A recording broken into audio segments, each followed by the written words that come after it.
Welcome back, Dark Souls 2 fans. This is PG here. Today I'm going to go ahead and showcase some red sign summon PvP. Now, what's different about this than some of the other things I've done is that I'm actually just dropping my red sign down here on Dragon Bridge and allowing anybody that wants to summon me to summon me. This can put me into worlds filled with gankers, tournament holders, random solo hosts. It can pretty much be anybody. Now, in the beginning of the video, I went ahead and showed you guys my armor set. We are rocking the Catarina helmet and leggings, as well as the Thief's top and the engraved gauntlets. We're also using the Berserk blade, the Avalon, my Pyromancer flame, and this nice little shield that I have. Unlike my other builds, this balanced build is really good at just showcasing fun PvP. If you watched my former glory video, you can tell that PvPing with this build is way easier for me just because of all the options I have. Also, even though we're trying to have fun and we're fucking around having tournaments, I'm not above being an asshole just for the fun of it. We went ahead and fucked that random red guy up. This host somehow manages to backstab me, but you know, we just lame it out and we just keep swinging and swinging and swinging, and he dies. I would say that wasn't the nicest thing I could have done, but fuck it, it was already done and it was funny to me.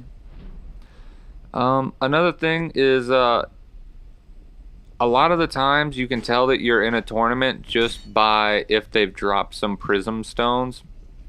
The prism stones, of course, are those cool little balls of light on the floor. Their original design was to showcase how far a drop was, so you could tell whether or not you could make it. Most of the time people have the volume on their TV too low for you to actually hear it if you drop at a decent amount of distance. But they actually do make different noises based on how far they've fallen. And I can't remember if the pitch gets higher or lower based on the fall amount, but I'm pretty sure it's higher. So this guy right here, we're about to fight him, and we got a little sneak preview of what he has in store for us. He's utilizing a very stereotypical build. His soul level's probably a little higher than mine, but we're not worried about that. So he has the Smelter's helmet, nicknamed the Buttface helmet. He has full Havels, and he has the Mastodon. I think it's actually a halberd, not a spear. He's also got the Great Shield, if I'm not mistaken. So with this build, oh god, we are going to test our damage on it. Based on our damage, we might have to play this very, very defensively. But let's just go ahead and look at this guy's style of play. So he kind of just swings for the fences. He has, I don't think, any real idea of how to effectively PvP yet. Which is good for us, because if this guy knew what he was doing, we could probably get fucked up really fast. And we just don't want that in our lives.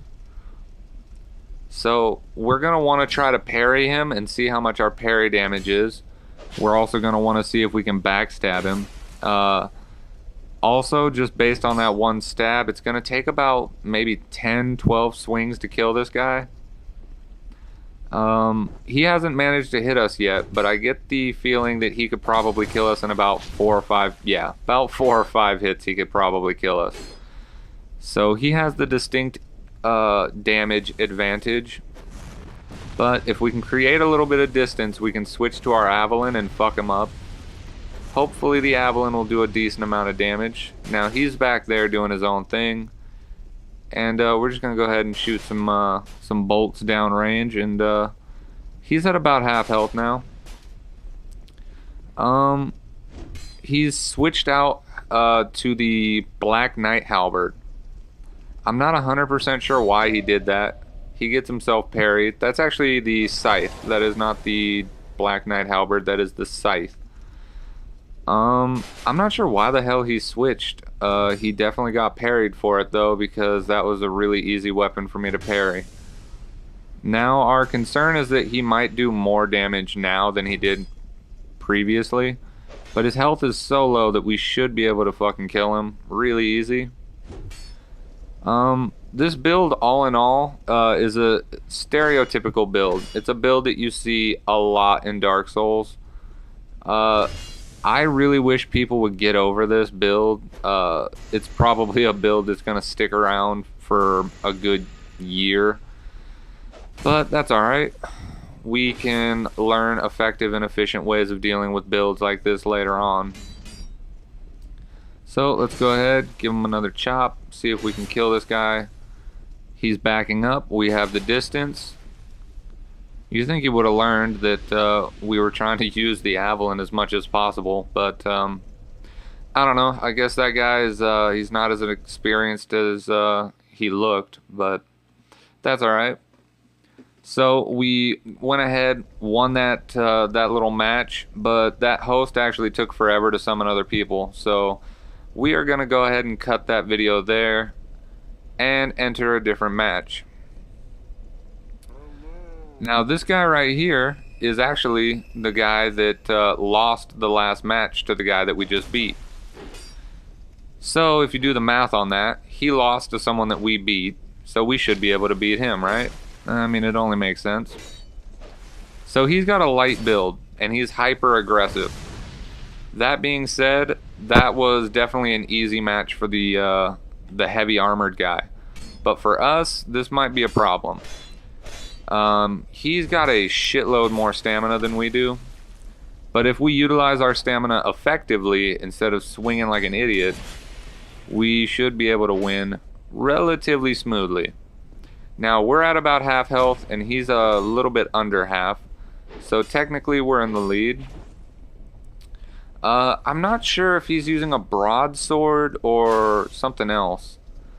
But it's hard to kind of tell, especially when they're all fucking red like this, because you can't see the colors and designs on the weapon as easily. But I'm pretty sure he's using a broadsword just by the strokes of it. But anyway, we kind of want to finish this guy off as fast as possible. As you can see, he's utilizing a great bow.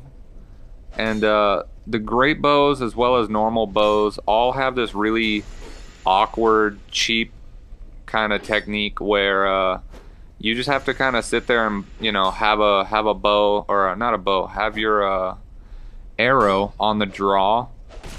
And once somebody comes in to attack you, you just kind of let go whenever you see their arm move. And of course, their shield is down at this point. And it gives you pretty much the option to eliminate your opponent at will. Just because the bows can hit you from any angle. Even if you're behind your opponent, you can still get hit by it. Which is really weird to me. But moreover, that's another clip that we cut from. It seems like this area, although there are red signs, hosts have a difficult time getting more than 1 or 2 reds in their world at a time. I only say that because a lot of the times I'd come into someone's world and it would be like 5 or 10 minutes before they could actually get someone for me to fight. So this guy has summoned me 2 or 3 times. The last time I literally sat in his room and waited until my time in his world ran out and I got sent back to my own world.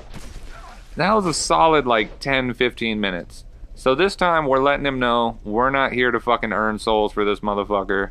We're gonna try to fight him.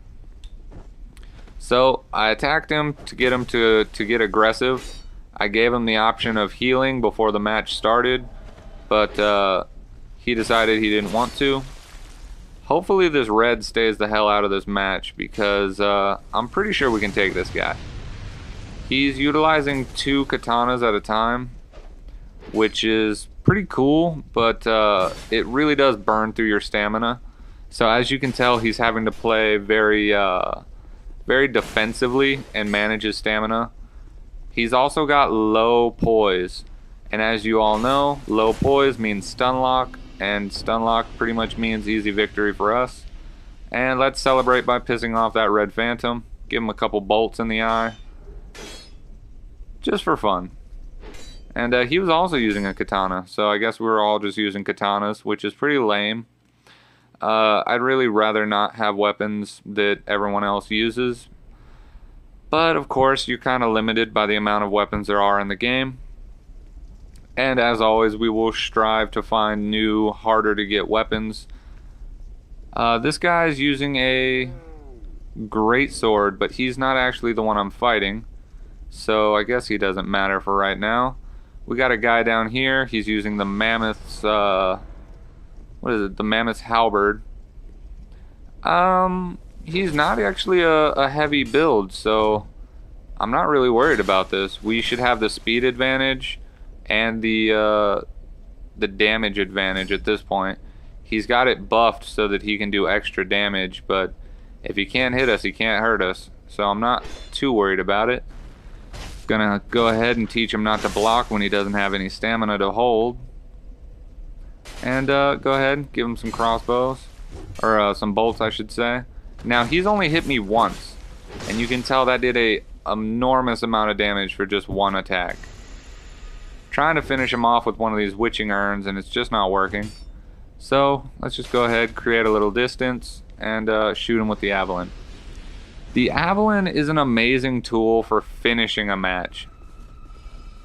I wouldn't utilize it for normal damage or, you know, an attack that you don't have a lot of distance between you and your opponent. But a lot of the times when you're fighting like an actual host that can heal whenever he wants, you come across a very misfortunate situation where the host runs away and heals. So to have the Avalon and just be able to do damage to them like that is really cool. Alright, so this guy's in full dragon armor. And that might be a mistake on his part based on his character layout. He does have a shield, but he's not really utilizing it. Basically right now he's using a very heavy, slow weapon, but it does a lot of damage. The downside for him is that we're fast, we're managing our stamina efficiently, and we can actually stun him with one attack. So we know the poise of the dragon armor is very low, so if we can hit him once, we can stun him and hit him a couple times.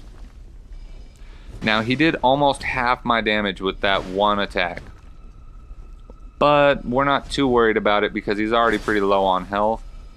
And he can't seem to manage to avoid me very well. Now, we can stun lock him and finish this match off. And it's looking like it's going to come down to seeing whether or not we can stun lock him for the victory. Because we have about one hit left. And there we go. Went ahead and finished that match off. The host is, I don't know, maybe a little partial to that guy. Seemed like he went over there and did the have mercy taunt that most hosts do when their friend dies. But that's alright. You know, his friend can come back. We can fight his friend again. It's not something I'm too worried about. Now, in this clip, it's going to get a little chaotic. But basically, 2 more red phantoms are about to come into this little area. And the host is going to start fucking around with Chameleon. And the host turns himself into a bullhead statue. I'm going to be fighting a guy with an S-stock that is... he's using Sunlight Blade on an S-stock. While I'm fighting the guy with the S-stock, the secondary summon, who has a great sword, runs up and hits the host and slaps the host over the edge. Now, I explained this all to you because halfway through my matchup with this guy, it's going to randomly say target destroyed on the screen. And it's not going to be very easy for you to see when the host gets hit. Now, the host is the bullhead statue. The host has no idea that he's going to die like that. Here's our friend with the S stock, and he's going to buff it here. And down the steps comes the murderer himself. Now we just have to kind of fuck around and fight this guy.